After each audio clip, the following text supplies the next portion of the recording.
Assalamualaikum, selamat siang. Perkenalkan, saya Nalius Alifarana Fitri, NIM 2021-520083. Pada kesempatan ini saya ingin menjelaskan sejarah perancangan angkutan umum.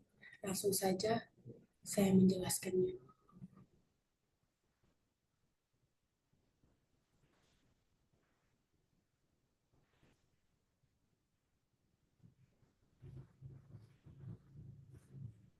Sejarah angkutan umum dan perkembangannya. Pengertian angkutan umum itu sendiri, angkutan umum adalah sistem transportasi yang dipergunakan oleh umum dengan syarat-syarat tertentu. Misalnya bis kota, Transjakarta, kereta api, bis antar kota, dan lain-lain. Sifat operasinya angkutan umum yaitu demand fix, demand responsif, dan paratransit. Sistem jaringan angkutan umum yaitu jaringan rute atau trayek, terminal, jaringan stopan atau halte. Proses terbentuknya jaringan adalah evaluatif dan simultan. Jaringan dipengaruhi oleh jenis kendaraan dan rencana operasi untuk menentukan jaringan kemungkinan perlu trial and error atau simulasi. Berikutnya ada aspek perencana sarana angkutan umum. Yang pertama ada aspek fisik, yaitu perencanaan prasarana yang di dalamnya jalan, terminal, halte, dan lain-lain. Ada juga aspek manajerial atau operasional yang di dalamnya ada organisasi, kapasitas, jadwal, dan lain-lain. Ada juga faktor yang berpengaruh perencanaan rute. Yang pertama, presentasi daerah yang dapat dilayani oleh sistem angkutan umum. Yang kedua, yaitu jumlah pergantian lintasan atau transfer yang diperlukan untuk mempergerakan penumpang dari asal ke tujuan. Ada juga pengaturan frekuensi dan juga jarak halte atau stopan atau shelter. Berikutnya ada konsep dasar angkutan umum. Konsep, konsep dasar angkutan umum meliputi peraturan atau undang-undang atau aspek teknis. Prinsip dasar angkutan umum dan massal yaitu angkutan umum. Angkutan umum diselenggarakan oleh pemerintah sebagai stakeholder dengan tujuan utama untuk memenuhi kebutuhan pergerakan masyarakat dengan tetap berpegang pada asas kelancaran arus lalu lintas secara keseluruhan. Angkutan umum bukan merupakan lahan bisnis dan sarana mengatasi problem tenaga kerja. Berikut ini ada karakteristik angkutan umum. Prinsip angkutan umum yaitu kuantitas pelayanan, kualitas pelayanan, biaya, kehandalan, keamanan, keselamatan, kemudahan, dan juga kenyamanan. Berikutnya ada parameter dan pelayanan angkutan. Angkutan penumpang dengan menggunakan angkutan umum atau AU adalah angkutan penumpang dengan menggunakan kendaraan umum dan dilaksanakan dengan sistem sewa atau bayar.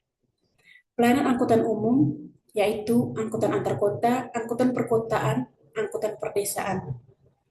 Angkutan antar kota terbagi menjadi dua yaitu angkutan antar kota antar provinsi, yakni angkutan antar kota yang melampaui batas administrasi provinsi. Sedangkan angkutan antar kota dalam provinsi yaitu pelayanan jasa angkutan antar kota dalam satu wilayah administrasi provinsi.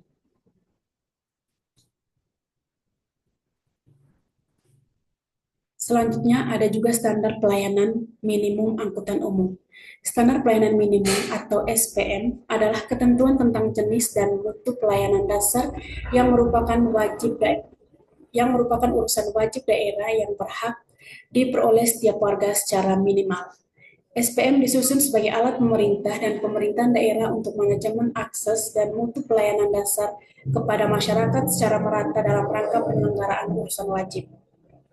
Tinjauan standar pelayanan minimum angkutan umum.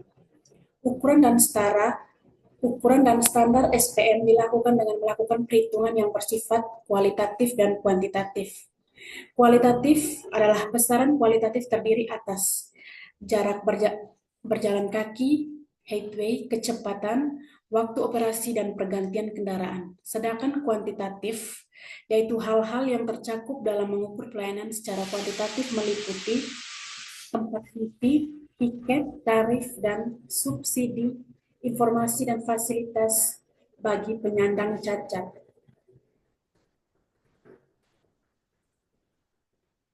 Kemudian pedoman SPM BRT atau Transjakarta. Konsep SPM dituang dalam 4 substansi, yaitu kehandalan, keamanan, keselamatan, kemudahan, dan juga kenyamanan. 3 langkah strategis penanggulangan transportasi kota, diantaranya itu pengembangan angkutan umum massal, pembatasan lalu lintas, peningkatan kapasitas jaringan massal. Berikutnya ada sistem perkotaan dan kewilayahan. Hierarki pelayanan dan fungsi utama kota. Peran dan fungsi wilayah merupakan penegasan posisi dalam konteks regional maupun nasional. Sedangkan penerapan peran dan fungsi tersebut didasarkan atas potensi yang dimiliki suatu wilayah dan pengaruh lingkungan eksternal yang dapat dijadikan peluang dalam pengembangan wilayah. Pengembangan hierarki fungsional atau bersifat horizontal dimaksudkan untuk mengupayakan pembangunan ruang yang terdesentralisasi pada sumber daya setempat dan terciptakan keseimbangan pertumbuhan yang proporsional. Konsep ini mendorong terciptanya satuan ruang wilayah yang lebih efisien. Yang berikutnya adalah kinerja angkutan umum. Kinerja angkutan umum adalah kemampuan kerja angkutan umum dalam melakukan operasi dan atau pelayanan kepada pengguna angkutan. Ada juga kinerja pelayanan, yaitu keselamatan, keamanan, kenyamanan, kesetaraan, keterjangkauan, dan juga keteraturan. Baik, terima kasih. Mungkin itu saja yang bisa saya jelaskan mengenai perancangan angkutan umum. Terima kasih.